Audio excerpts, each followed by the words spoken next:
आज मैं आपको पैंक्रियाज से रिलेटिव कोई भी अगर इन्फेक्शन हो या उससे संबंधित कोई बीमारी हो तो उसके लिए बहुत ही इफ़ेक्टिव सी ये वीडियो है, इसलिए वीडियो आप पूरा देखिएगा। इसमें कई सारे ऐसे हर्ब्स हैं, कई सारी ऐसी चीज़ें हैं जिनको अगर आप रेगुलर सेवन करेंगे तो पैंक्रियाज से रिलेटिव कोई भी बीमारी है, इसमें सूजन है, पैंक्रियाटिस है, तो आप उससे बहुत ही जल्दी क्योर हो जाएंगे, यानी आप उस बीमारी को क्योर कर सकते हैं इसे खाने पीने से ही।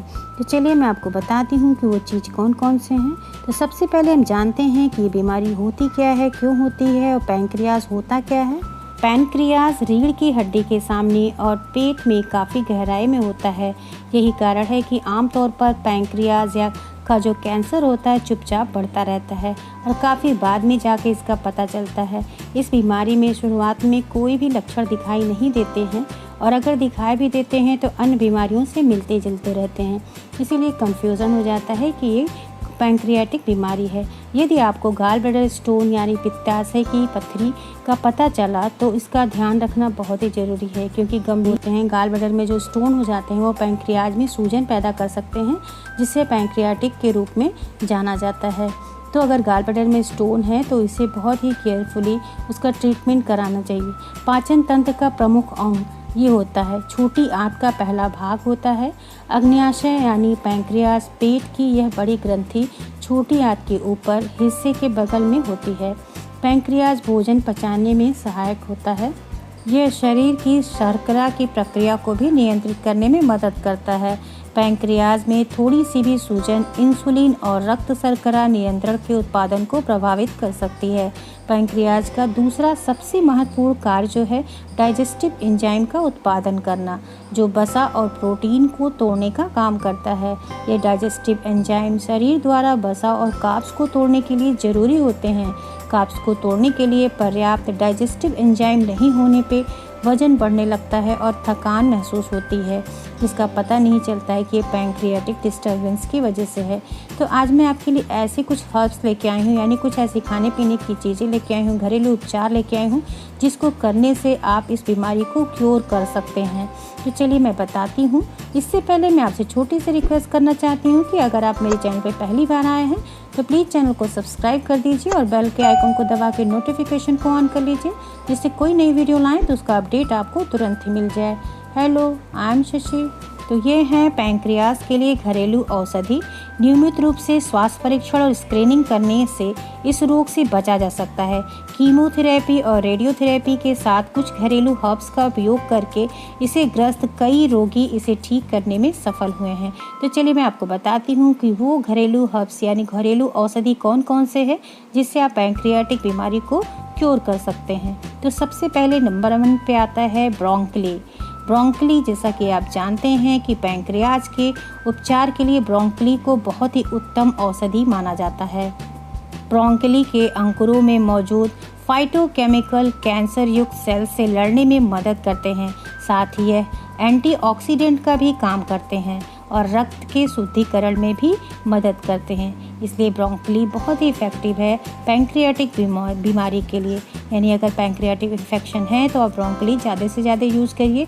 उसके साथ साथ फूल गोभी, ब्रोंकली के अलावा फूल गोभी, बंद गोभी, मूली जैसी सब्जियां यानी क्रूसीफेरस वेजिटेबल्स जो होते हैं वो अग्न्याशय के बीमारियों में बहुत ही ज़्यादा फ़ायदेमंद है और इनको यूज़ करने से अग्न्याशय से संबंधित कोई भी बीमारी यानी किसी भी तरह का इन्फेक्शन नहीं होने पाता। इसलिए ब्रोंकली के अलावा फूल गोभी, बंद गोभी, मूली, गाजर यानी क्रूसीफेरस वेजिटेबल्स आपको यूज़ करने हैं। तो दूसरे नंबर पे अब जो बहुत ही इफ़ेक्टिव सा हर्ब्स है उसका नाम है लहसुन, जिसे हम गार्लिक भी कहते हैं। इसमें लाभकारी एंटी इन्फ्लेमेटरी गुण होते हैं और हाई ब्लड प्रेशर वालों के लिए बहुत ही इफ़ेक्टिव हैं।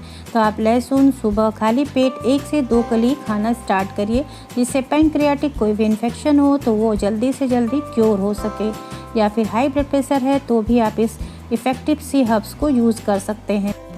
एंटीऑक्सीडेंट के अलावा एलिसिन होता है, सेलेनियम होता है, विटामिन सी होता है, विटामिन बी आदि भी इसमें पाए जाते हैं। इन सब तत्वों के कारण पैंक्रियाज में होने वाले इन्फेक्शन और कैंसर से बचाव करता है और कैंसर हो जाने पर इसे बढ़ने से रोकता है, यानी कैंसर बढ़ने नहीं देता है। तो ये बहुत ही इफ़ेक्टिव सी चीज़ है। नेक्स्ट है जिनसेंग।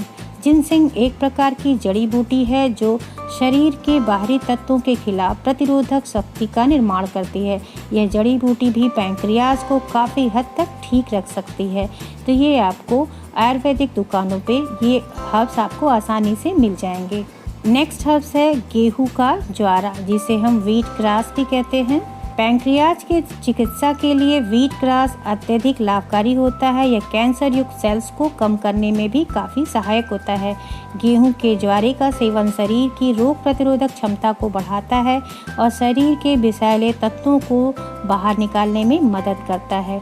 तो गेहूं के ज्वारे आप घर में भी लगा सकते हैं। उसके कुछ सीड्स आप कहीं भी मिट्टी में अच्छे से लगा दीजिए, ज्वारे आराम से बन के निकल जाएंगे। और सुबह आप खाली पेट इन ज्वारों को आप इस तरह से एक मुट्ठी बंच लेके उसको पीस के 1 गिलास जूस इसका पीना स्टार्ट करिए।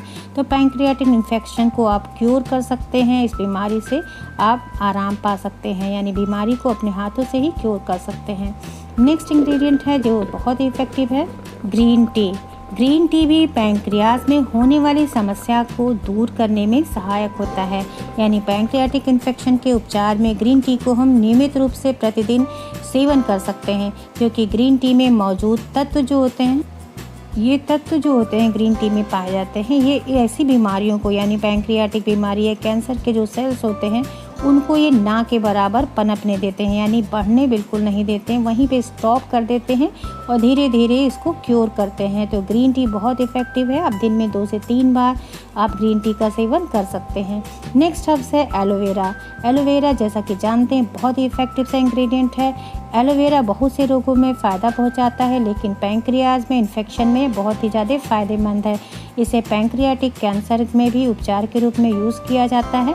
तो एलोवेरा का जेल, आप एलोवेरा की फ्रेश लीफ को लीजिए, आधी से 1 इंची लीफ की गूदे को निकाल के सुबह खाली पेट मॉर्निंग में खाना स्टार्ट करिए। तो पैंक्रियाटिक इन्फेक्शन दूर कर सकते हैं।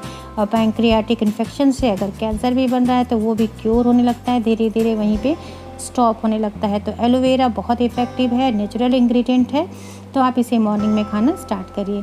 नेक्स्ट है अंगूर यानी ग्रेप्स। अंगूर में पोर्थोसाइनिडीज़ की भरपूर मात्रा होती है, जिससे एस्ट्रोजन के निर्माण में कमी होती है, जिससे फेफड़े के कैंसर के साथ साथ पैंक्रियाज के कैंसर के उपचार में भी लाभ मिलता है। इसलिए अंगूर का ज़्यादा से ज़्यादा सेवन करना चाहिए। नेक्स्ट है सोयाबीन। सोयाबीन में भी पैंक्रियाज के उपचार में सहायता मिलती है। इसमें कुछ एंजाइम्स ऐसे होते हैं जो कि कैंसर को रोकने में मदद करते हैं। दिनचर्या में सोयाबीन के अंकुर या पकाए हुए सोयाबीन का सेवन करने से पैंक्रियाज और स्तन कैंसर में भी लाभ मिलता है। तो बहुत इफ़ेक्टिव सी चीज़ है सोयाबीन, जिसे अपने खाने में शामिल करिए। नेक्स्ट है हरड़।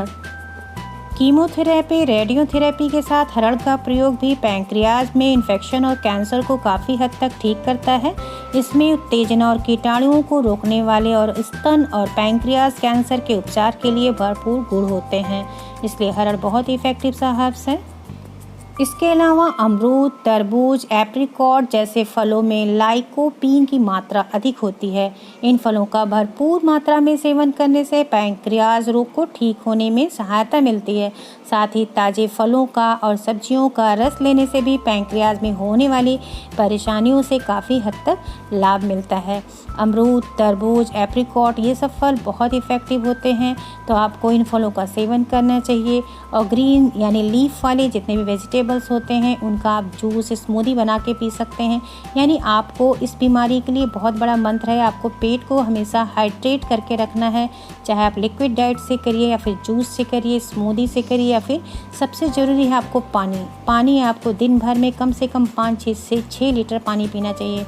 अगर पानी की मात्रा कम हो जाएगी तो पैंक्रियाज में सूजन आ जाता है। अगर आपको पैंक्रियाटिक किसी भी तरह का इन्फेक्शन है, पैंक्रियाज में सूजन है या फिर उसमें किसी भी तरह का कैंसर है, इन्फेक्शन है, स्वेलिंग है, तो पानी बहुत ज़रूरी है। अगर पानी की मात्रा आप कम करेंगे तो आपकी बीमारी बढ़ेगी, इसलिए आप पानी ज़्यादा से ज़्यादा पीजिए और हमेशा पेट को हाइड्रेट करके रखिए।